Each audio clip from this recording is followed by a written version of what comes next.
तो स्वागत है आप सबका HSC गुरु पर। तो फ्रेंड्स, जैसे कि मैंने आपको पहले ही बताया था, मैं अभी इम्पोर्टेंट क्वेश्चंस का सीरीज स्टार्ट कर रहा हूं, जहां पर मैं केवल और केवल इम्पोर्टेंट बोर्ड के हिसाब से जो क्वेश्चंस हैं वो कवर करूंगा और ऐसे क्वेश्चंस लूंगा जो गारंटीड एग्जाम्स में आएंगे, जिनकी बहुत ही हाई प्रोबेबिलिटी है एग्जाम में आने की। और इसी सीरीज में मैंने ऑलरेडी एसपी के सारे डिस्टिंग्विश बिटवीन करवा दिए हैं, ठीक है। 2 दिन पहले वीडियो अपलोड की हुई है, तो अगर आप चाहें तो वो आइकन पे जो ऊपर बटन है उस पर क्लिक करके देख सकते हैं। सारे के सारे डिस्टिंग्विश बिटवीन के नोट्स उसमें ऑलरेडी हैं, आप वो नोट्स भी बना सकते हैं और फुल मार्क्स कवर कर सकते हैं, ठीक है। ऐसे ही आज मैं OCM यानी organisation of commerce and management के सारे डिस्टिंग्विश बिटवीन लेने वाला हूं, यानी कि ये जो 30-35 मिनट होने वाले हैं, ये 30-35 मिनट आपको आपके फाइनल एग्जाम्स में गारंटीड 12 मार्क्स देने वाले हैं, ठीक है। 12 मार्क्स पक्के अगर आप ये 30-35 मिनट के वीडियोस देख लेते हैं तो आपको मिल जाएंगे, ठीक है। फ्रेंड्स, अगर आपको कहीं पर भी नोट्स की जरूरत लगे तो आप प्लीज स्क्रीनशॉट ले लें पेज का, वीडियो का, या फिर पॉज करके आप पूरा नोट्स उतार सकते हैं वीडियो को, ठीक है। और वीडियो के अंत तक बने रहे, क्योंकि सारे ही जो डिस्टिंग्विश बिटवीन है वो बहुत ही इजी लैंग्वेज में मैं एक्सप्लेन करने वाला हूँ और सेम उसी लैंग्वेज में मैं नोट्स भी बनाने वाला हूँ जो आपके लिए बहुत ईजी रहेंगे, ठीक है। तो फ्रेंड्स, बढ़ते हैं अपने पहले डिस्टिंग्विश बिटवीन की तरफ, जो कि OCM से है, ठीक है।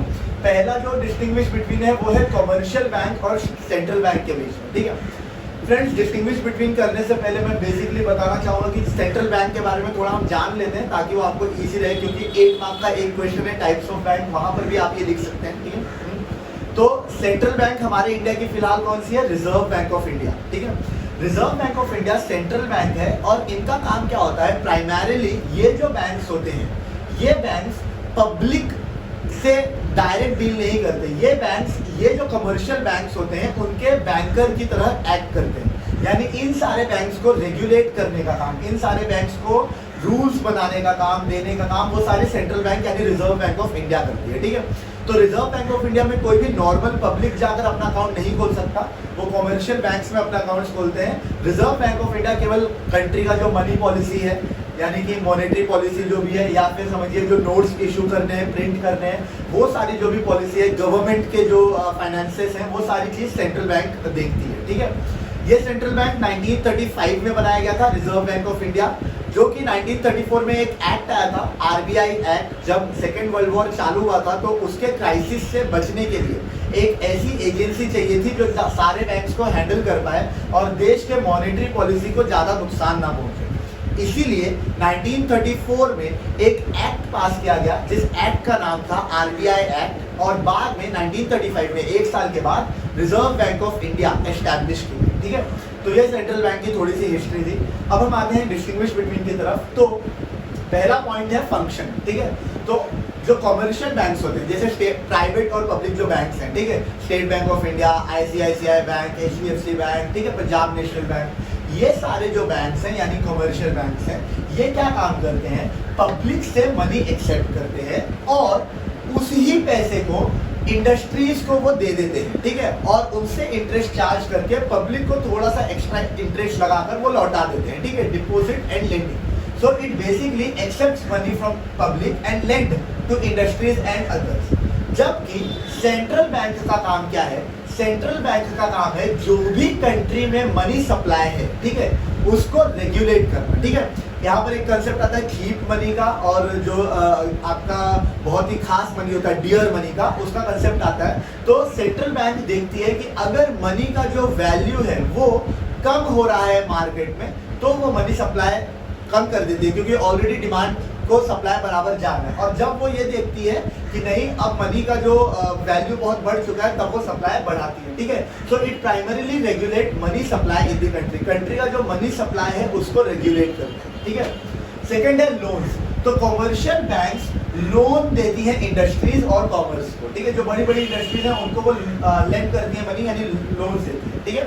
हम भी ले सकते हैं लोन्स, जैसे हाउसिंग लोन्स, व्हीकल लोन्स वगैरह वगैरह, ठीक है। और सेंट्रल बैंक में क्या होता है? सेंट्रल बैंक्स और किसी को लोन नहीं देती, बल्कि यही जो बैंक्स हैं उनको अपना काम अच्छे से करने के लिए बैंक्स को लोन देती है, और जो दूसरे फाइनेंशियल इंस्टीट्यूशंस हैं, यानी जो मनी में ट्रेड करते हैं, उनको वो लोन देती है, ठीक है।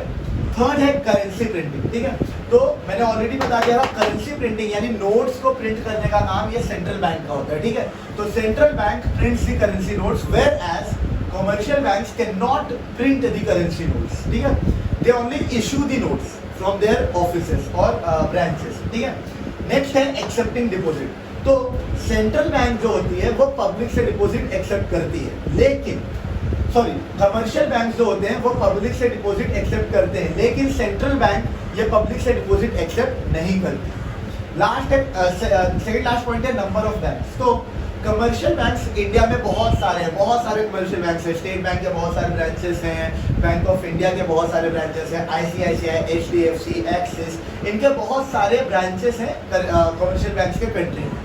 लेकिन पूरे कंट्री में सेंट्रल बैंक केवल एक ही है। There is only one central bank in country which is RBI, reserve bank of India, ठीक है। लास्ट पॉइंट है मॉनेटरी पॉलिसी। तो जो भी कंट्री में मॉनेटरी पॉलिसी यानी मनी से रिलेटेड जितनी भी पॉलिसीज बनाई जाती हैं, ठीक है, वो सारी की सारी पॉलिसीज सेंट्रल बैंक फ्रेम करती है, ठीक है, और वो गाइडलाइंस बनाती है कमर्शियल बैंक्स को उनको फॉलो करने के लिए, ठीक है। और कमर्शियल बैंक्स केवल उन गाइडलाइंस को फॉलो करते हैं, वो किसी भी तरीके की मॉनेटरी पॉलिसी फ्रेम नहीं करते। तो फ्रेंड्स, ये था पहला जो डिस्टिंग्विश बिटवीन कमर्शियल बैंक और सेंट्रल बैंक के बीच में, ठीक है। आप चाहे तो स्क्रीनशॉट ले सकते हैं, ठीक है। अगर आपको वीडियो पसंद आ रहा है तो लाइक, शेयर और सब्सक्राइब करना ना भूलें, ठीक है। ये आपका पहला डिस्टिंग्विश बिटवीन है। अब हम बढ़ते हैं सेकेंड डिस्टिंग्विश बिटवीन। फ्रेंड्स, जो सेकेंड डिस्टिंग्विश बिटवीन है वो है इंश्योरेंस के ऊपर, यानी लाइफ इंश्योरेंस, फायर इंश्योरेंस और मरीन इंश्योरेंस। ये टाइप्स ऑफ इंश्योरेंस है, ठीक है। तो लाइफ इंश्योरेंस क्या होता है? एक ऐसा इंश्योरेंस का मतलब क्या होता है, जब हम कुछ प्रीमियम भरते हैं, कुछ पैसे भरते हैं और कुछ सर्टेन टाइम के लिए भरते हैं, और बाद में सर्टेन टाइम के बाद विद इंटरेस्ट हम मेच्योरिटी पर वो निकाल लेते हैं, तो हमको वो फायदा मिलता है इंटरेस्ट का, तो उसे हम इंश्योरेंस बोलते हैं। मतलब हम हमारा लाइफ इंश्योर कर सकते हैं, हमारे फैमिली मेंबर्स का लाइफ या हेल्थ इंश्योर कर सकते हैं, गुड्स एंड सर्विसेज भी इंश्योर कर सकते हैं फायर और वाटर से, ठीक है। तो ये सारी चीजें इंश्योरेंस में आती हैं। तो लाइफ इंश्योरेंस क्या होता है? ये एक ऐसा कॉन्ट्रैक्ट होता है जहां पर इंश्योरेंस कंपनी मनी पे करती है। इंश्योरेंस कंपनी क्या पे करती है? मनी पे करती है दो केसेस में, या तो डेथ में, या तो जो वो प्रीमियम भर रहा है जिस भी इंश्योरेंस का, उसका जब मेच्योरिटी पीरियड, यानी समझिए 10 साल के लिए मैंने लिया है कोई इंश्योरेंस, ठीक है, और 10 साल पूरे हो गए तो उसे हम बोलते हैं मेच्योरिटी। 10 साल तक आपने कंप्लीटली पैसे भरे हैं और वो पैसे पूरे हो गए तो उसे हम मेच्योरिटी बोलते हैं। तो दो तरीके से हम लाइफ इंश्योरेंस विड्रॉ कर सकते हैं, एक तो आपके मतलब किसी भी इंसान के डेथ पर, और दूसरा जब वो मेच्योरिटी हो जाती है प्रीमियम की तब, ठीक है। सेकेंड होता है फायर इंश्योरेंस। नाम से ही समझ में आ रहा है, जब हम या कोई भी बिजनेसमैन अपने प्रॉपर्टीज को फायर से रिलेटेड लॉसेस से प्रोटेक्ट करने की कोशिश करता है, तब उसे फायर इंश्योरेंस कहते हैं, ठीक है। A contract where insurer pays, जो भी आपने जिस भी कंपनी के साथ खोला है वो आपको पे करता है when something bad happens to the subject matter related to fire, जब कुछ बुरा हो जाता है फायर के सब्जेक्ट मैटर से रिलेटेड और रिलेटेड इवेंट्स, ठीक है। मरीन इंश्योरेंस क्या होता है? एक ऐसा कॉन्ट्रैक्ट होता है जहां पर इंश्योरर पे करता है इंश्योर्ड को। इंश्योरर यानी वो कंपनी जहां पर आपने खोला है, और इंश्योर्ड यानी जिसने वो इंश्योरेंस लिया है, खरीदा है वो, ठीक है। In case of loss due to dangers of the sea, पानी से कोई भी सामान पानी के थ्रू लेकर आते वक्त अगर कोई लॉस हो जाता है तो वो मरीन इंश्योरेंस के अंदर कवर किया जाता है, ठीक है। Who takes it? कौन लेता है लाइफ इंश्योरेंस? कोई भी इंडिविजुअल लाइफ इंश्योरेंस खरीद सकता है, कोई भी इंसान, या तो अपने लाइफ के लिए या तो फैमिली मेंबर्स के लाइफ के लिए, ठीक है। फायर इंश्योरेंस कौन खरीद सकता है? कोई भी बिजनेसमैन, अगर वो अपने प्रॉपर्टी को फायर से प्रोटेक्ट करना चाहता है। इसके अलावा मरीन इंश्योरेंस कौन कौन लेता है? एक्सपोर्टर्स, इंपोर्टर्स, शिपिंग कंपनीज, जो नॉर्मली मरीन वेज से अपना बिजनेस करते हैं, यानी कि अपने जो भी सामान है, गुड्स एंड सर्विसेज है, वो या तो कार्गो में या तो इंपोर्ट और एक्सपोर्ट किसी न किसी तरीके से करते हैं उनमें, ठीक है, शिप्स वगैरह, ठीक है। सब्जेक्ट मैटर यहाँ पर क्या है, मतलब कौन सी चीज को हम यहाँ पर इंश्योर करते हैं? यहाँ पर बेसिकली हम लाइफ इंश्योर करते हैं, ठीक है। यहाँ पर हम क्या करते हैं? फायर इंश्योरेंस में goods and properties of insured is the subject matter, ठीक है। जो भी गुड्स एंड प्रॉपर्टीज हैं इंश्योर्ड की वो। सेकेंड है यहाँ पर शिप, कार्गो, फ्रीट, क्योंकि यही डूब सकती हैं पानी वगैरह में, ठीक है, सी वगैरह में, ठीक है। तो ये सारी इंश्योर्ड चीजें होती हैं, ठीक है। इंश्योरेबल इंटरेस्ट, अब जो भी आप इंश्योरेंस करवा रहे हैं उसका कुछ ना कुछ इंटरेस्ट आपको फिक्स बताया जाता है कि ये इंटरेस्ट रेट से ऐसे मिलेगा, ऐसा होगा, वैसा होगा। तो यहाँ पर टाइम ऑफ कॉन्ट्रैक्ट जिस टाइम पे आप कर रहे हैं उसी टाइम पे आपको बता दिया जाता है, it must exist at the time of contract, ठीक है।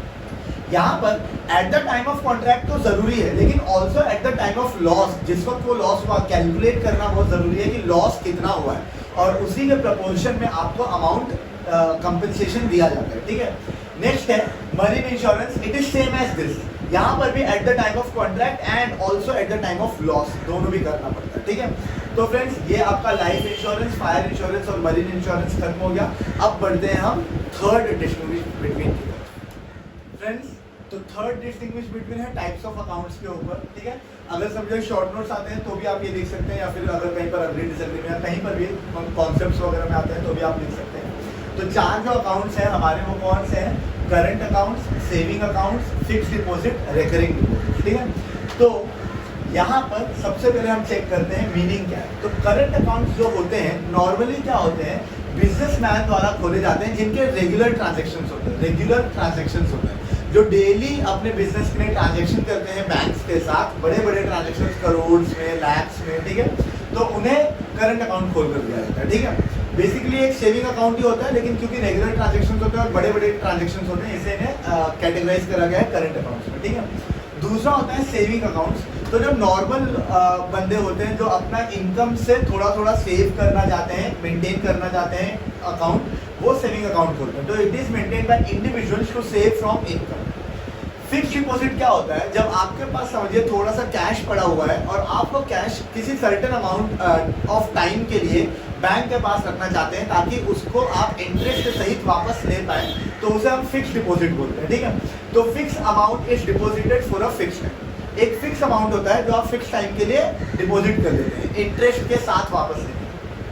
रेकरिंग डिपॉजिट फिक्स डिपॉजिट के ही जैसा होता है, लेकिन यहाँ पर जो टाइम है वो रेकर होती है। रेकर यानी बार बार होती है, यानी यहाँ पर आप हर 2 महीने, 1 महीने के बाद, जो भी आपका रहेगा अकाउंट का टाइप वैसा, आप 2 महीने के बाद, 3 महीने के बाद थोड़े थोड़े अमाउंट क्या कर सकते हैं आप जमा कर सकते हैं, ठीक है। नॉर्मली ये भी सेविंग अकाउंट जैसे होता है, हर महीने जो सेविंग इनकम वाले ग्रुप होते हैं जो इनकम से सेव करना चाहते हैं वो ये खोल सकते हैं, ठीक है। सेकेंड है विड्रॉल्स, ठीक है। तो यहाँ पर क्या होता है, अगर करंट अकाउंट में मनी विड्रॉ करनी है तो चेक से मनी विड्रॉ की जाती है, ठीक है। जबकि सेविंग अकाउंट में पैसे विड्रॉ करने के लिए आप चेक का भी इस्तेमाल कर सकते हो या तो विड्रॉल स्लिप का इस्तेमाल कर सकते हो। किसका इस्तेमाल कर सकते हो? विड्रॉल स्लिप, ठीक है। सेकेंड, यहाँ पर हम मनी को विड्रॉ नहीं करते जब तक पूरा टाइम खत्म ना गया होगा। अगर समझिए आपने 5 साल के लिए कोई एफडी यानी फिक्स डिपॉजिट खोली हुई है तो 5 साल तक आप पैसे नहीं निकाल सकते।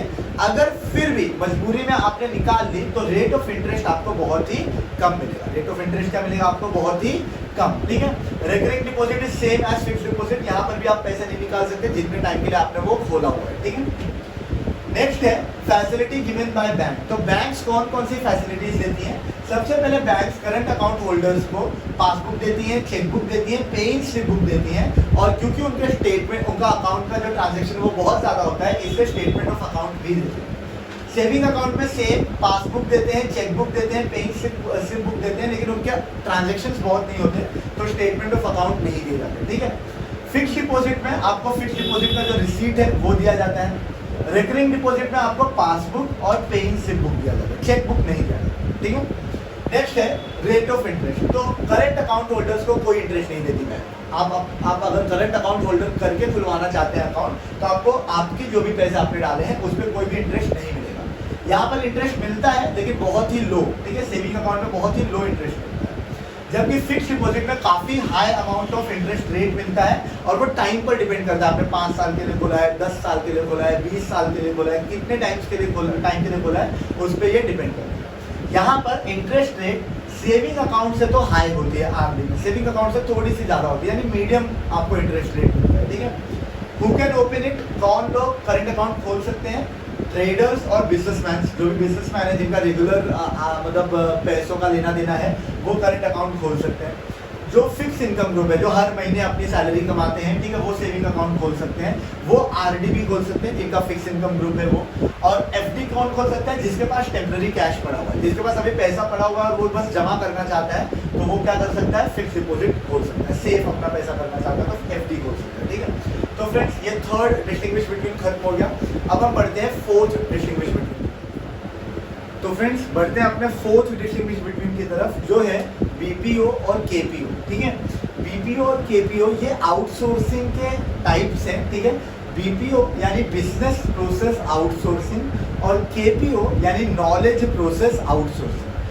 फ्रेंड्स आउटसोर्सिंग का क्या मतलब होता है? आउटसोर्सिंग मतलब जब हम हमारी कोई भी बिजनेस एक्टिविटी अच्छे से करने के लिए किसी थर्ड पार्टी को हायर करते हैं, तब हम बोलते हैं या हमने आउटसोर्सिंग कर ली। ठीक है, जब हम किसी थर्ड पार्टी से उसके एक्सपर्टीज का यूज करते हैं, उसके नॉलेज का यूज करते हैं, तब हम उसे बोलते हैं आउटसोर्सिंग। ठीक है, तो बीपीओ यानी यहाँ पर हम बिजनेस प्रोसेस पूरा का पूरा आउटसोर्स करते हैं। ठीक है, लेकिन केपीओ में हम केवल नॉलेज और एक्सपर्टीज ही आउटसोर्स करते हैं थर्ड पार्टी प्रोवाइडर से। ठीक है, तो पहला पॉइंट वही है, meaning BPO means outsourcing of non primary activities. ठीक है, जो भी नॉन प्राइमरी एक्टिविटीज है यानी बिजनेस में जो एक्स्ट्रा एक्टिविटीज है अदर देन कॉस्ट, मैन्युफैक्चरिंग, इन सारी चीजों को लेकर, फाइनेंस एंड मैन्युफैक्चरिंग को छोड़कर उन सारे एक्टिविटीज को करने के लिए जब हम आउटसोर्सिंग करते हैं तो हम उसे बीपीओ कहते हैं। ठीक है, और ये क्यों किया जाता है? To reduce the cost and improve the efficiency.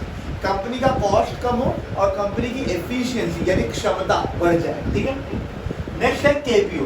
KPO means outsourcing of knowledge and information. ठीक है, हम जब नॉलेज और इंफॉर्मेशन को आउटसोर्स करते हैं, किसी के एक्सपर्टीज को आउटसोर्स करते हैं to a third party service provider, तब हम उसे क्या कहते हैं? केपीओ। ठीक है, सेकेंड पॉइंट है डिग्री ऑफ कॉम्प्लेक्सिटी। ठीक है, तो बीपीओ ज्यादा कॉम्प्लेक्स नहीं है क्योंकि यहाँ पर तुम्हें कोई स्पेशल एक्सपर्टीज की जरूरत नहीं है। ठीक है, तो it is a very less complex easy process of outsourcing. ठीक है, लेकिन केपीओ में आपको नॉलेज चाहिए, इन्फॉर्मेशन चाहिए, और नॉलेज और इन्फॉर्मेशन जहाँ आ जाता है वो अपने आप कॉम्प्लेक्स हो जाता है। ठीक है, सो केपीओ इज मोर कॉम्प्लेक्स। ठीक है, रिक्वायरमेंट्स बीपीओ में आपको प्रोसेस का एक्सपर्टीज होना जरूरी है कि क्या क्या बिजनेस में हमारे प्रोसेस हो रहे हैं, कैसे हम मैन्युफैक्चर कर रहे हैं, फिर उसके बाद डिलीवरी का क्या प्रोसेस है, लेबलिंग वगैरह सारे जो डिपार्टमेंट्स हैं, तो प्रोसेस का एक्सपर्टीज होना चाहिए। लेकिन केपीओ में केवल नॉलेज का एक्सपर्टीज होना चाहिए। जो भी प्रोडक्ट है वो प्रोडक्ट कैसे इंप्रूव होगा उसका आपको नॉलेज होना चाहिए। ठीक है, फोकस ऑन, तो ये लो लेवल प्रोसेस है। ठीक है, लो लेवल प्रोसेस पर फोकस करता है, लेकिन केपीओ क्योंकि नॉलेज से एसोसिएटेड है इसीलिए हाई लेवल प्रोसेस कहलाता है। ठीक है, टैलेंट यहाँ पर कि बीपीओ में एक अच्छा, अगर आप आउटसोर्सर बनना चाहते हैं तो एक अच्छी कम्युनिकेशन स्किल्स की सेट होनी चाहिए। ठीक है, आपके सॉफ्ट स्किल्स, आपके स्पोकन स्किल्स, आपकी कम्युनिकेशन स्किल्स काफ़ी बेहतर होनी चाहिए सामने वाले को कन्विंस करने के लिए। लेकिन केपीओ में professional skills, technical knowledge, product related knowledge, ये सारी जो स्किल्स हैं वो अच्छी होनी चाहिए। ठीक है, तो फ्रेंड्स यहाँ पर बीपीओ और केपीओ खत्म हो गया। अब हम बढ़ते हैं अपने फिफ्थ डिस्टिंग्विश बिटवीन की तरफ। फ्रेंड्स, तो फिफ्थ जो डिस्टिंग्विश बिटवीन है वो है डिस्ट्रिक्ट फोरम, स्टेट कमीशन और नेशनल कमीशन के बीच में। ठीक है, तो ये जो तीनों कमीशंस बनाई गई ये कंज्यूमर डिस्प्यूट रिड्रेसल फोरम्स है। मतलब अगर कोई कंज्यूमर कोई सामान खरीद रहा है और उसको उस सामान से रिलेटेड कोई शिकायत है तो वो कोर्ट को नहीं जाता, वो कहाँ जाता है? इन तीनों कमीशंस के पास जाता है और अपनी शिकायत दर्ज करवा सकता है। ठीक है, तो जो मीनिंग है डिस्ट्रिक्ट फोरम का, it is a consumer dispute redressal forum.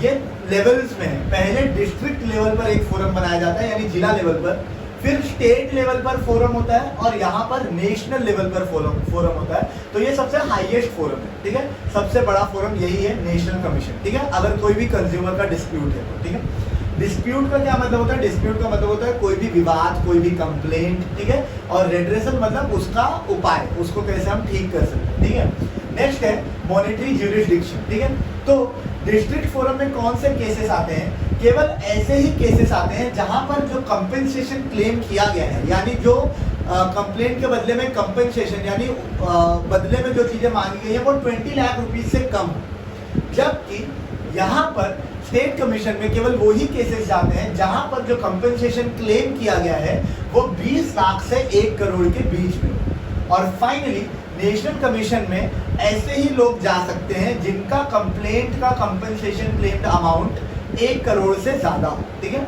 तो याद रखिएगा ये 20 लाख से कम, 20 लाख से 1 करोड़, 1 करोड़ से ज्यादा। ठीक है, नेक्स्ट मेंबर्स। तो डिस्ट्रिक्ट फोरम में एक प्रेसिडेंट होता है और 2 मिनिमम मेंबर्स होते हैं, ठीक है। मैक्सिमम हो सकते हैं लेकिन मिनिमम 2 मेंबर्स होने चाहिए, ठीक है। स्टेट कमीशन में एक प्रेसिडेंट और 4 मेंबर्स होते हैं, और वही नेशनल कमीशन में भी एक प्रेसिडेंट और 4 मेंबर्स होते हैं, ठीक है। इन दोनों में एक प्रेसिडेंट और 4 मेंबर्स होते हैं, यहाँ पर एक प्रेसिडेंट और 2 मेंबर्स, ठीक है।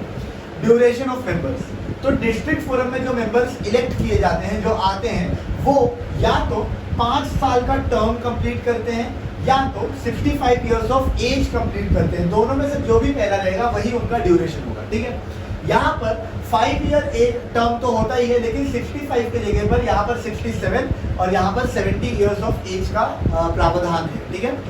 लास्ट है प्रेसिडेंट, तो डिस्ट्रिक्ट फोरम का जो प्रेसिडेंट होता है वो या तो डिस्ट्रिक्ट जज या उस इक्विवेलेंट का कोई भी व्यक्ति होता है, जबकि स्टेट कमीशन में हाई कोर्ट जज और इक्विवेलेंट होते हैं और नेशनल कमीशन में सुप्रीम कोर्ट जज और इक्विवेलेंट। तो यहाँ पर क्या है, डिस्ट्रिक्ट जज, जिला न्यायाधीश, हाई कोर्ट जज और सुप्रीम कोर्ट जज, ठीक है। ये 3 जजेस के इक्विवेलेंट को ही प्रेसिडेंट के तौर पर नियुक्त किया जाता है। अब बढ़ते हैं हम फ्रेंड्स, अब इस पूरे जो हमारा सेशन था उसके आखिरी डिस्टिंग्विश बिटवीन में, जो कि बहुत इंपॉर्टेंट है, और ये 6 डिस्टिंग्विश बिटवीन अगर आप करते हैं तो आपके 12 मार्क्स गारंटी है, ठीक है। तो फ्रेंड्स हम आते हैं अपने इस वीडियो के आखिरी हिस्से में, यानी लास्ट जो डिस्टिंग्विश बिटवीन है वो है फंक्शंस जो मैनेजमेंट के होते हैं। वो सारे फंक्शंस में किसी भी एक या 2 में, 2 डिस्टिंग्विश बिटवीन या एक आ सकता है किसी भी एक में, जैसे planning and staffing, organising, directing, planning and controlling, ऐसा कोई भी एक आ सकता है, ठीक है ना। तो मैं एक्सप्लेन करने से पहले तो माफ़ी मांगना चाहूँगा कि ये जो इतना मतलब पूरा बोर्ड है, छोटा सा बोर्ड है जिसमें सारे पॉइंट्स दिख नहीं रहे होंगे। अगर दिख नहीं रहे हैं तो आप लिंक जो टेलीग्राम चैनल का है उस पर सब्सक्राइब कीजिए, वहाँ पर आइए, मैं आपको इसका PDF फॉर्मेट दे दूँगा जहाँ से आप आसानी से वो पूरा पढ़ सकते हैं। और मेरे मेहनत के लिए, और अगर आपको ये वीडियो अच्छा लग रहा है तो चैनल को जरूर लाइक करें, शेयर करें, सब्सक्राइब करें, जितना कर सकते हैं उतना करें, ताकि बोर्ड थोड़ा बड़ा आ जाए और बड़े बोर्ड पे फिर मैं आसानी से और ज़्यादा अच्छे से आपको और अच्छे कंटेंट्स समझा सकूं और अपना जो मतलब मेथोडोलॉजी है उसको थोड़ा इम्प्रूव कर सकूं, ठीक है।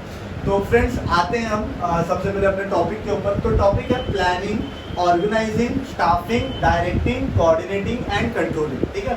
ये 6 फंक्शंस है मैनेजमेंट के जिसके बारे में आपको डिस्टिंग्विश करना है। तो सबसे पहले चेक करते हैं मीनिंग क्या है। तो देखिए प्लानिंग का मीनिंग क्या है, the process of establish goals and course of action to achieve, ठीक है। प्लानिंग का क्या मतलब होता है, जब हम अपने जो ऑर्गेनाइजेशन का गोल सेट करते हैं कि हमको हमारे ऑर्गेनाइजेशन में ये अचीव करना है और उसका एक पाथ, उसका एक कोर्स ऑफ एक्शन भी बनाते हैं, तो हम उसको बोलते हैं प्लानिंग, ठीक है। इन शॉर्ट केवल प्लान करना कि हम कैसे अपने एम्स को अचीव करेंगे, ठीक है। सेकेंड है ऑर्गेनाइजिंग, ठीक है। ऑर्गेनाइजिंग में क्या होता है, form of every human association for attainment of common purpose. जब जितने भी ह्यूमंस हैं यानी जितने भी एम्प्लॉयज हैं वो एक दूसरे के साथ एसोसिएट हो जाते हैं अपने कंपनी के कॉमन पर्पस को अटेन करने के लिए, तब हम उसे ऑर्गेनाइजिंग करते हैं, ठीक है। स्टाफिंग मतलब होता है सिलेक्शन ऑफ स्टाफ, एम्प्लॉयज को सिलेक्ट करना ताकि वो आपका काम एफिशिएंटली कर सके, बहुत ही प्रोफेशनल एम्प्लॉयज को सिलेक्ट करना। तो यहाँ पर क्या क्या आता है, रिक्रूटमेंट। मैं वर्ड्स को रीड कर रहा हूँ ताकि अगर आपको कुछ इसी में से नोट्स बनाने हैं तो आप आराम से समझ पाए, तो वीडियो देखें ताकि मैं जो वर्ड्स बोल रहा हूँ वो समझ में आए, ठीक है। रिक्रूटमेंट प्लस आप वीडियो की क्वालिटी भी थोड़ी सी बढ़ा दें ताकि आपको साफ साफ दिखे। तो स्टाफिंग के अंदर क्या आता है, recruitment, selection, training, development and compensation. Compensation यानी सैलरी ऑफ सबऑर्डिनेट, ठीक है। तो हम सबऑर्डिनेट को रिक्रूट करते हैं, काम पर रखते हैं, सिलेक्ट करते हैं, ट्रेन करते हैं, डेवलप करते हैं और फिर उसको सैलरी देते हैं, ठीक है। डायरेक्टिंग में क्या आता है कि हमें क्या करना है, what needed to be done and how that thing should be achieved, और हमें कैसे करना है, क्या और कैसे करना है हमारे गोल्स ऑफ ऑर्गेनाइजेशन को अचीव करने के लिए, ठीक है। नेक्स्ट है coordinating. Coordinating is just like organising, orderly arrangement of groups को ऑर्डरली अरेंज कर दिया जाता है ताकि एक्शंस में यूनिटी हो, सब लोगों को पता हो कि अलग अलग डिपार्टमेंट्स क्या काम कर रहे हैं और वैसे ही वो एक दूसरे के साथ कोऑर्डिनेट करके काम कर सके, तो हम उसे कोऑर्डिनेटिंग कहते हैं, ठीक है। कंट्रोलिंग का क्या मतलब होता है, जब सारी चीजें हो गई तब हम एक बार चेक करते हैं कि जो सेट स्टैंडर्ड है, जो आपका मानक है कि बाबा हमारा जो प्रोडक्ट है वो ऐसा बनना चाहिए, उसके हिसाब से आपके प्लान एक्शन के हिसाब से वो कंफर्मिटी है या नहीं है, कि वो वैसा ही बना है या नहीं बना है। अगर नहीं बना है then we will again have to correct it and then pick out the product in the market, ठीक है। नेक्स्ट है ऑर्डर।